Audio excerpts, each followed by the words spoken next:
Perspective के लिहाज से ट्रेडिंग कॉल्स कौन सी हैं वो जानने का हर रोज की तरह वामाक्षी हमारे साथ जुड़ी हैं दमदार ट्रेडिंग कॉल्स के साथ। वामाक्षी बताएं ट्रेडिंग कॉल्स आज कौन सी हैं, कौन से स्टॉक से रेडार पर?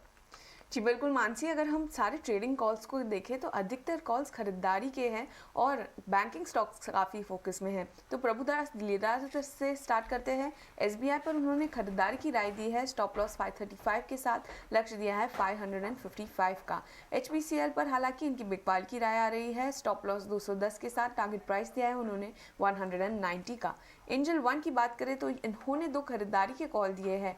आईसीआईसीआई बैंक पर काफ़ी पॉजिटिव नजर आ रहे हैं, खरीदारी की राय आईसीआईसीआई बैंक पर, टारगेट प्राइस 916 के साथ, उन्होंने स्टॉप लॉस दिया है 886 का। एनटीपीसी पर भी खरीदारी की राय इनकी, टारगेट प्राइस 174 के साथ, उन्होंने स्टॉप लॉस दिया है 164.5 का। निर्मल बैंक की तरफ से 2 खरीदारी के कॉल आ रहे हैं। जेके टायर पर काफ़ी पॉजिटिव नजर आ रहे हैं, खरीदारी की राय है स्टॉक पर, टारगेट प्राइस 178 के साथ, स्टॉप लॉस दिया है 164 का। दीपक नाइट्राइट पर खरीदारी की राय आ रही है इनकी तरफ से, टारगेट प्राइस 2290, स्टॉप लॉस 2210 के साथ। एक्सिस सिक्योरिटीज काफ़ी पॉजिटिव नजर आ रहे हैं। इंडसइंड बैंक पर खरीदारी की राय इस स्टॉक पर, स्टॉप लॉस 1170 के साथ, टारगेट प्राइस दिया है 1240 का। क्वांटम पेपर्स पर खरीदारी की राय आ रही है एक्सिस सिक्योरिटीज की तरफ से, स्टॉप लॉस 151 के साथ, टारगेट प्राइस दिया है 168 का। और आखिर में कोटक सिक्योरिटीज की तरफ से आईसीआईसीआई बैंक फोकस में है, खरीदारी की राय है स्टॉक पर, टारगेट प्राइस 900 के साथ, उन्होंने स्टॉप लॉस दिया है 880 का। अंबुजा सीमेंट्स पर खरीदारी की राय आ रही है, टारगेट प्राइस 537 के साथ, स्टॉप लॉस 514 का। तो ओवरऑल देखें काफ़ी सारे खरीदारी की कॉल्स और बैंकिंग स्टॉक्स खासकर फोकस में। एसबीआई बैंक, आईसीआईसीआई बैंक जैसे स्टॉक्स, इंडसइंड बैंक, इन पर खरीदारी की कॉल्स आती हुई लगातार। आईसीआईसीआई बैंक पर तो 2 बार कोटक सिक्योरिटीज का भी पॉजिटिव आउटलुक, एंजल वन ने भी खरीदारी की राय यहाँ पर दी है। इसके अलावा सीमेंट पैक भी फोकस में है और कुछ चुनिंदा काउंटर्स जैसे कि जेके टायर, ऑटोमोबाइल, ऑटो एंसिलरी पर लगातार हम डिस्कशन भी करते हैं, ये भी फोकस रेडार पर है। तो ये हुई ट्रेडिंग कॉल्स, लेकिन कल का ट्रेडिंग सेशन कैसा दिखा? देखिए कल बाजार में दिन भर हमने एक्शन तो काफ़ी अच्छा देखा। निफ्टी में 17,300 के पास क्लोजिंग भी होती हुई दिखी, लेकिन निफ्टी के मुकाबले बैंक निफ्टी में आउट परफॉर्मेंस जारी रही। करीब 600 अंकों से ज़्यादा की बढ़त के साथ बैंक निफ्टी की क्लोजिंग हमने देखी। आइए बाजार का पूरा लेखा जोखा, कल का बाजार की तस्वीर कैसे दिखी ये जानते हैं डिम्पी से। डिम्पी गुड मॉर्निंग, बताएं। Good morning. अगर आप कल की अच्छी क्लोजिंग देख रहे हैं तो आज भी अच्छी आप ओपनिंग देखेंगे। और कल की क्लोजिंग के पीछे जो बड़ा योगदान था वो सरकारी बैंकों का था और खासकर मैं बोलूँगा कि बैंक निफ्टी का था। कल आप निफ्टी के मुकाबले बैंक निफ्टी को करीब डबल बंद होते हुए देख रहे थे परसेंटेज गेन के हिसाब से, जो कि 0.2% था और निफ्टी करीब 0.1% था। सेक्टर्स जिसने कल काफ़ी अच्छा दमदार प्रदर्शन किया वो आपकी स्क्रीन पर आ चुके हैं। उसमें सरकारी बैंकों का खेमा आप देख पा रहे होंगे, बैंक है और साथ ही ऑटोज़ हैं। ऑटो के लिए ये महीना अपने आप में काफ़ी क्रिटिकल रहता है क्योंकि ये फेस्टिवल सेल्स के अंदर इनके जो नंबर दर्ज होंगे वो काफ़ी शानदार हो सकते हैं और 1 तारीख से इनके नंबर्स पे आना शुरू हो जाएंगे। आते हैं निफ्टी के टॉप गेनर्स पे और लूजर्स पे कि कौन कौन से अच्छा प्रदर्शन करके गए हैं।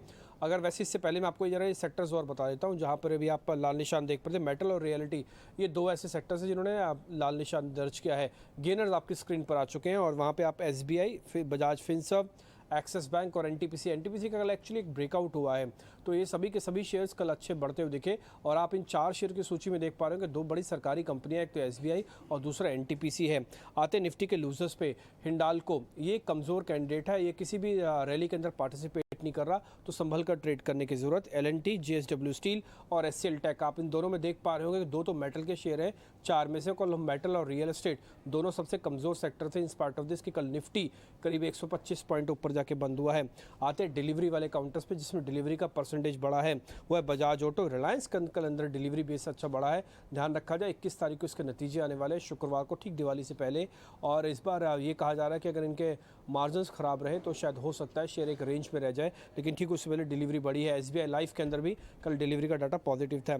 आते आउट परफॉर्मेंस वाली कैटेगरी में हफ्ते भर की जो शेयर्स जिनकी आउट परफॉर्मेंस कैटेगरी दिखी वो था एक्सिस बैंक, कोल इंडिया, इन हफ्ते भर में अच्छा रिटर्न दिया आपको। सन फार्मा ने कल अपना 50 वीक हाई टेस्ट किया और इसके अलावा एचसीएल टेक, ये कुछ एक वो शेयर्स थे जिन्होंने आउट परफॉर्मेंस था। आते अंडर परफॉर्मेंस की कैटेगरी में जिन्होंने हफ्ते भर में आपको परेशान किया या फिर अच्छा रिटर्न नहीं दिया, वो था विप्रो, जेएसडब्ल्यू स्टील, ओएनजीसी और हिंडाल्को। ये 4 शेयर ऐसे थे जिनकी अंडर परफॉर्मेंस रही है हफ्ते हफ्ते भर के हिसाब से। कल का साल का हाई सन फार्मा ने लगाया। आते हैं मिड कैप गेनर्स की कैटेगरी के अंदर, वहाँ अगर आप देखेंगे तो IRB इंफ्रा कल का टॉप गेनर बना। इसके अलावा एप्टस, दीपक फर्टिलाइजर और गोडफ्रे फिलिप्स सीरड बनाने वाली कंपनी है, देश की सेकंड बड़ी कंपनी, और इसके बारे में हम 2-3 दिन से आपको पहले भी आगाह कर रहे थे। ये कल अच्छा चलता हुआ दिखा है। और मिड कैप लूजर्स की कैटेगरी आप चेक करेंगे तो वहाँ पे आपको देखेगा टाटा एलेक्सी के नंबर्स आने के बाद कल जोरदार पिटाई हुई है। ओबरॉय रियल्टी कल अनवाइंडिंग का प्रेशर देख रहा था, टूटा डेज लो पे। वेल्सपन कॉप और क्रेडिट एक्सेस जैसे शेयर्स कल निफ्टी के टॉप लूजर्स की कैटेगरी में आ गए हैं। आते हैं साल का हाई मिड कैप श्रेणी में किस कंपनीज ने लगाया। फेडरल बैंक ने लगाया, IDFC ने लगाया, इसके अलावा गोडफ्रे फिलिप्स ने लगाया, और CUB यानी कि सिटी यूनियन बैंक ने भी कल साल का हाई टेस्ट किया है। आउट परफॉर्मेंस वाली कैटेगरी अगर आप चेक करेंगे तो वहाँ पे IRB, federal bank, Rajesh exports, ये कुछ एक ऐसे शेयर्स हैं जिनकी हफ्ते भर की परफॉर्मेंस काफ़ी अच्छी रही है। अंडर परफॉर्मेंस की कैटेगरी अगर आप मिड कैप श्रेणी में चेक करेंगे तो आपको इंडिया सीमेंट, पॉलिसी बाजार, वेल्सपन कॉप, ये कुछ एक वो शेयर है जिनकी हफ्ते भर की परफॉर्मेंस नेगेटिव बनते हुए दिखी है। और लास्ट में चलते चलते हम आपको डिलीवरी का डाटा भी बता देता हूँ। मिड कैप श्रेणी के अंदर उसमें IRB के अंदर बड़ा है, गोडफ्रे फिलिप्स के अंदर बड़ा और दीपक फर्टिलाइजर के अंदर बड़ा है। ये तीनों ही शेयर बेहतरीन है।